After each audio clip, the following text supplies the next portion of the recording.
EVM machine asi lana season akiba yabagi oithokpa leibana DM College campus ta thamliba machine sing asi ki mathakta ahenba checksin thorang lokhatnaba mari leinaba singda wakatle haina veteran politician OKRAM joina phongdokre nakalama romda mikhal asi free and fair da pangthoklamba thoklabadi BJP ki asengba saktam chap chana uramgadavani haina mahakna mara sikre kawa huidrom laikai da leiba mahaki yumda pangthokpa paugi mifam amada langthaban assembly constituency da Congress ke mirep oiriba OKRAM joina hai mikhal numita EVM machine yadavagi thodok laikibana bot masing thiba matamda EVM amadi VVPAT ta yauriba voting paper singa yengnaraga mikhal thiba chumgani Uttar Pradesh ki mikhal da state aduda laingak pairiba BJP ki chief minister na party asina karoidaba mafam sing tangai fadana mikhal thingthana Thinanaba haina chief secretary amadi mari leinaba singda hairamba leivana state asidasu supnam sasan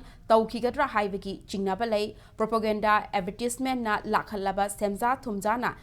halengdraba chingi laingak asi amuk hana laklaroi haiba miyamna khangnaraba wafamni chingi mikhalga mari leinana lalhoba singda selfie tuna chauna proxy tauhankhiba asimak Manipur ki politics ki lamaida thokidriba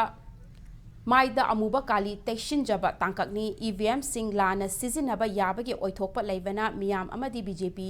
nattaba atopa political party singda chauna wakhal wahan bagi machak ama oire hayeng mikhal thibaga mari leinaba singda pishin kiba wakache aduda EVM engineer sing counting room da changhandaba tangai fadana changdaba yadrabasu nauna fi honghanduna amadi physical search ningthina tawbagi tangai fadaba leibagi mathakta EVM machine sing thenghalloidabani haiki Thaurang asing asi Langthabal Assembly Constituency da natana DM College campus da mikhal thiga dauriba Assembly Constituency khudingmaki oina chathabina ba mahakna mari leinaba singi pukning chingsilakli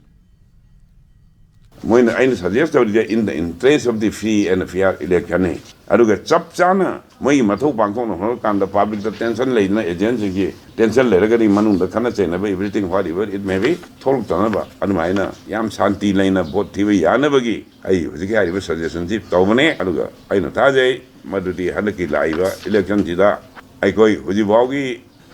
chathari ba jeida koi ki BJP na Manipur amuna sason paiba ngamgane thajadi Manipur da BJP ki sason muthatnabagi government ama semaga BJP sason dagi dethrone tawgiba hundogiba haibaje itihas ki netni miyam praja ki netni Manipur miyam punamangna akoi hairiba pandam no phangnabada soinam king